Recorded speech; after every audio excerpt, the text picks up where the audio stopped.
So, and also, with the Fathers Group, we have a project in Gambia. For the last 10 years, I've been running a school in Gambia, a place called Kololi. And in that area, the children, most of them can't afford to go to school. And why I started the school is because I went there about 10 years ago, and a friend of mine had dropped a packet of Benson cigarettes on the floor. And I saw a child run up to the cigarette box and open it up because she was glad to have a piece of paper to write on. So me working in schools over here and seeing how much waste happens here, that just inspired me to start the school. And I've had a lot of support from the Black Fathers Revolution.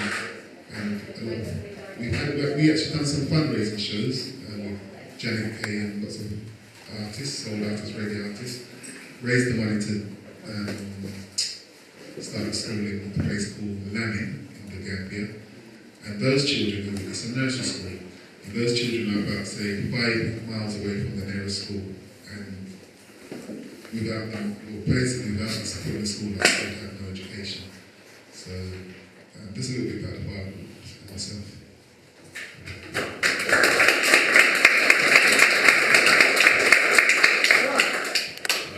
My first question is to Pauline, is to do with, you say you're in contact with the policy makers. Am I correct in thinking these are people that construct the rules, the laws concerning mental health? Okay.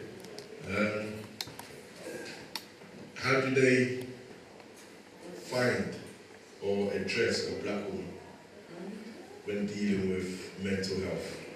How do they approach you, or what is their first impression or perception of this topic? I think that's an interesting question. One of the things that I've found is that the perception of black people being unprofessional is still out there. And so when you're working with government ministers, etc., they expect you to be late. And they use terminology that they use. They use words that they're used to using in the field, and sometimes they try and blind you with science. But I've been in the field a long time. So the first thing I normally do is shock them by understanding what they're asking me. But I think if you're going to try and change things, you have to be confident. Whether you're a confident black man or a confident black woman, you have to feel confident. You have to go in knowing your stuff. I was at a meeting, for example, once, and there were 30 people around the table. Paul Burstow and Andrew Lantley were at this meeting with the health ministers, etc. at the time. And at one point I had to stop them and ask them if any of them actually knew the difference between involvement, service user involvement, and service user consultation. Because they kept talking about the mental health policy and how there was all this service user involvement, but actually what happened was they wrote the policy and then they asked everybody what they thought afterwards. Where's the involvement in that?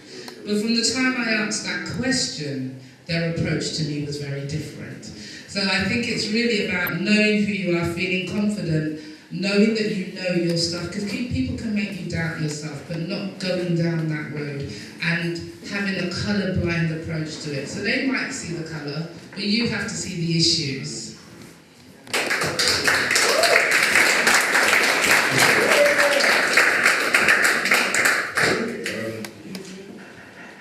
I'm aware that the service user involvement now is, from my understanding, law. Mental health services, especially the NHS by law, has to involve service users. So it's coming from the top. How do you see that progression? Do you think, as you said, do the people that make the laws really know what service user involvement means?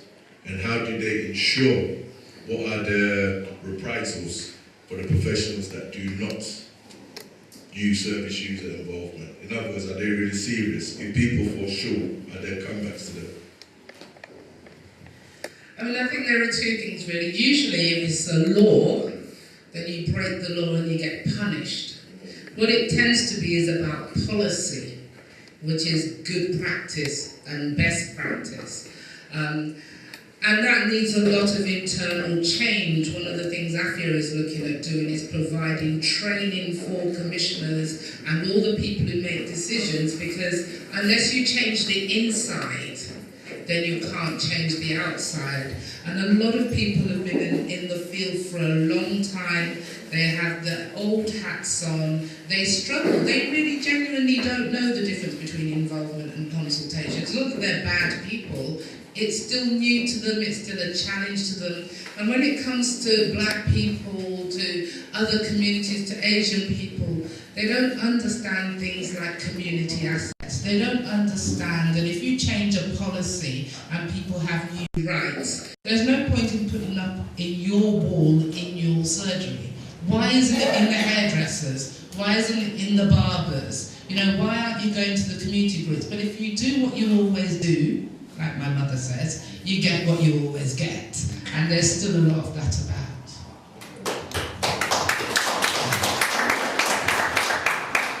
Right, you say you speak to the policy makers or commissioners and they make the laws. But as an ex-service user, the problem are the people, are the professionals that actually deal with the ill or the mentally ill people. They're the ones that misdiagnose, are not interested, over-medicated, and don't pay attention to the service user, and basically abuse their power, especially from BMEs, yeah? You say you spend a lot of time with the policy makers. They make the policies. If the professionals who are the, for want of a better word, the troublemakers, what progress can be made? What do you do concerning what influence or what contact you have with the professionals, the consultants, the psychiatrists? I think the problem is that when you're on the front line, if you don't have anyone to answer to, you will do what you want to do. So although we do work with professionals as well, because there is no sanction for getting it wrong, they continue to do what they do. Now last year there were a couple of black men that died in hospital, which wasn't reported. You would think after the whole Rocky Bennett thing they would report it, but they didn't report it because it's just evidence that they're still getting it wrong. The reason for going right to the top is because they have a duty to make sure there's sufficient training, there's service user involvement. They have a job to make it happen. And if you go directly to the people who are facing the front, they'll just say, well, if I get it wrong, there's no one to tell me off. There's no sanction. So I think you have to work your way from the top down because it needs to change at the top for it to be effective. That was the crux of my question. What sanctions have you come across? Have they put in place for the professionals? Are there any sanctions? Because from what I can see, there isn't. Because the policy makers are in bed with the professionals. They go to the same schools, they have the same mentality, they come from the same socio-economic background, so they have the same prejudices. They think alike. So how are you going to make the policymakers actually put in sanctions and punish the professionals for fighting people of the same class and of the same mentality? That's a really tough one because actually the only people that can really make them stand up and listen are the service users themselves. And one of the things, some of you, has anyone heard of the equality delivery system? Quite a few, nobody here has heard of it. There's a new system that was put in place by government about 18 months ago called the Equality Delivery System, where people who use services and their carers and their families and friends mark the trust, the hospital trust that deliver those services. And you can get sort of from red, which means you're doing absolutely nothing at all, to purple, which means you're brilliant. In the areas where the EDS, the Equality Delivery System, is working, there's been a marked change in the way that service users are treated because they don't want to get that red. And actually, if you're asking the community to mark them and the service users to mark them and the family to mark them, they're getting the reds. So in those areas, there's a lot of changes happening. The problem is, it is not law. You do not have to join the equality delivery system. And I think what needs to happen is that everyone ought to be forced to join it because it's the people using the services that are marking the way you deliver the services. If it's internally marked, if you have a government body checking on a government body, It's a bit like a family member checking on a family member. You know what I'm saying? You're never going to get to the real truth of it.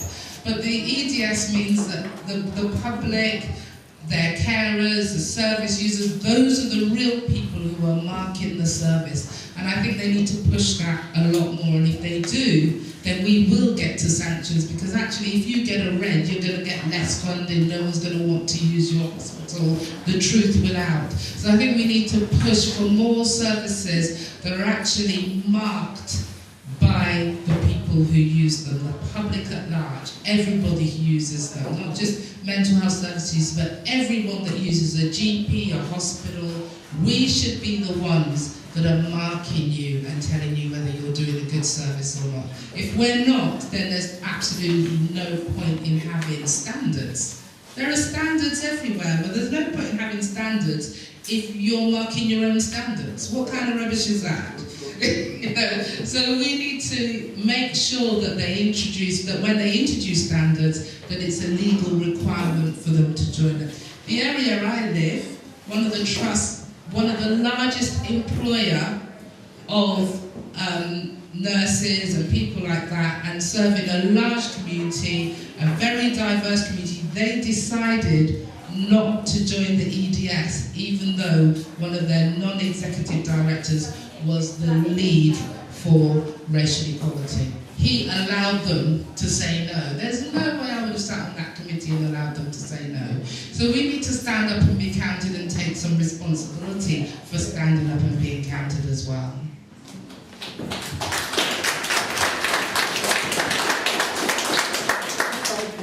Two more questions.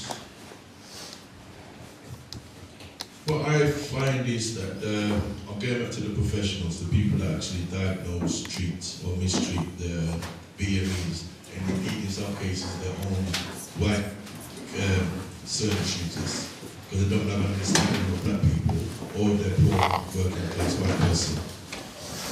Do you insist, or have you put to the policymakers that you sit down with, that these professionals get some form of training outside of their psychology, their degree or psychology thesis papers, as in practical service user led or service user influence training, because they know theory, but they don't know the practical side of it. They don't know how, because the theory, the theoretical model is the model that has been run and has been failing, because all they know is their books. And if a patient doesn't fit their book, they don't know what to do. They overdiagnose, underdiagnose, or just forget about it. They need training, practical training. So is that something you discuss with the policymakers? Yes, it is something that we discussed with them, and in fact the Afro Trust is starting in December to roll out a training course called Mental Health and Effective Practice, where we'll be talking to them about all those things that aren't in the books. Because actually, the things in the books, you can read up on them, but you can't change attitudes without understanding the communities. So what we want to do is to roll out training programs that are not about what is mental health and what is manic depression and what is bipolar. And we want to roll out a training program that says, how do you meet the needs of the individual that uses your service? You know, what do you need to know about them to make it effective? And one of the problems that we have is exactly what you're saying, is that people see the books, and it's a bit like, I don't know about you, but my parents, my father's died now, but my parents always used to say to me, there is a difference between qualification and education. Education is about your experiences and how you use those experiences for the greater good. Qualifications, if you have a good memory, you can get one. You can even buy them off the internet these days, let's be honest. So the reality is that we need to work with the frontline workers and the decision makers and teach them how to find out about the communities that they serve, how to meet their needs, and just how to treat people as individuals. One size does not fit all, and we need to stop making policies that assume that.